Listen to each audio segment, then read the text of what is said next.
Over the past month, activists from a broad coalition of civil society organizations, Kopanang Africa Against Xenophobia, COX, have been preparing for a march to rally people in South Africa against xenophobia.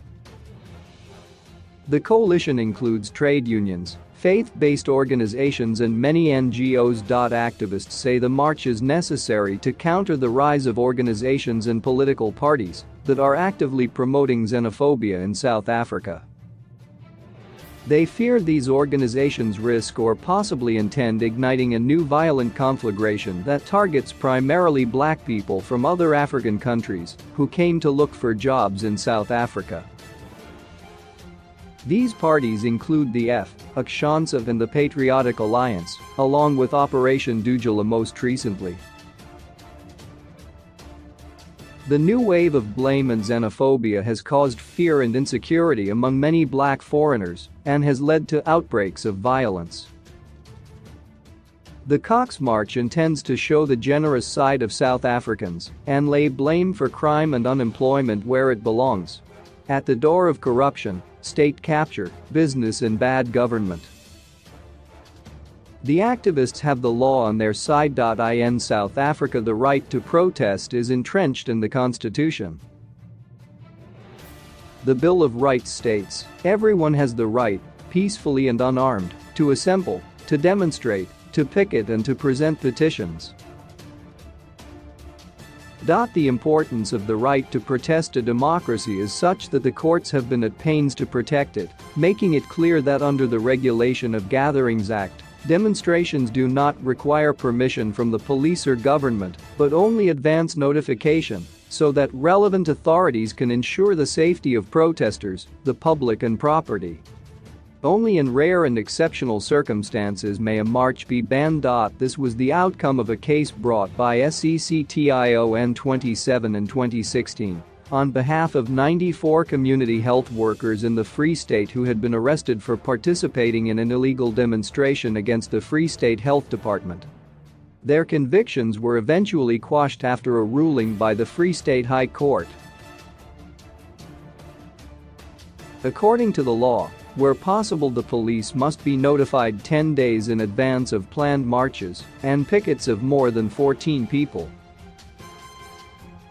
In keeping with this, according to its organizers, COX first notified the Johannesburg Metropolitan Police Department (JMPD) of the march nearly 2 weeks ago.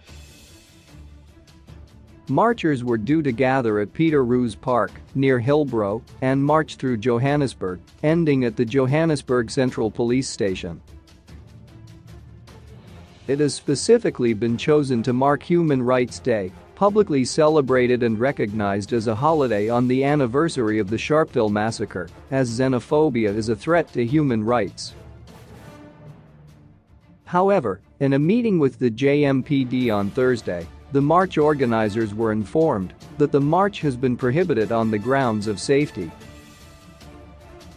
The police refused to provide written reasons. However, COX says that their stated reason is Operation Dujula has been circulating messages of intimidation and threats of disruption directed at COX, our march, and any so-called illegal immigrants who participate. COX says that this makes it crystal clear that the police simply do not want to do their job, are effectively caving into the blackmail of Operation Dujula, and are blatantly violating the rights of COX and all those participating in the march. Indeed, the police's refusal to grant permission is in stark contrast to the impunity with which Operation Dujula in particular has been able to gather and march in suburbs and townships like Hillbrow, Orange Grove, Alexandra and Soweto. Their marches have been pregnant with the threat of violence and have deliberately sought to intimidate foreign people. In a related matter, the courts have also refused to intervene. A report in the Sowetan this week explains that the Johannesburg High Court dismissed an attempt by 38 foreigners to interdict Operation Dujula from its campaign on grounds that it was not urgent. By contrast, the COX March is intended to be peaceful and to persuade people not to join xenophobic movements. JMPD spokesperson Zolani Fila confirmed on Friday that the march was not authorized. He said that the notification had been considered by the JMPD committee on Wednesday, 16 March, and that a major factor was that other groups were opposing the march, creating a possibly volatile situation. Therefore, it was felt that it should rather be averted than have casualties on the day.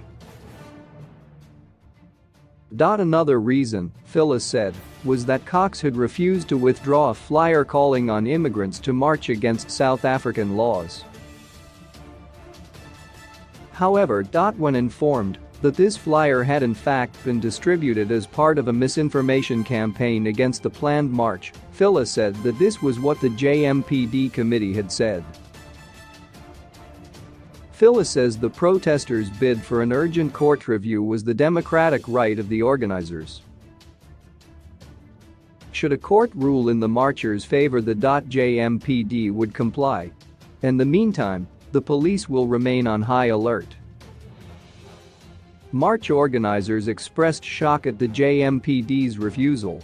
As a result, they have postponed the Johannesburg march until Saturday, 26 March, and are consulting lawyers from RIGHT2 Protest and the Socio-Economic Rights Institute, who plan to bring an urgent application next week to overturn the JMPD's decision.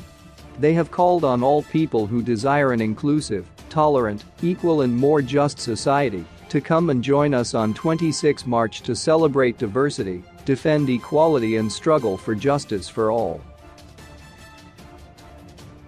Bing it, bing it, bing it, bing it, bing it, bing it, bing it, bing it.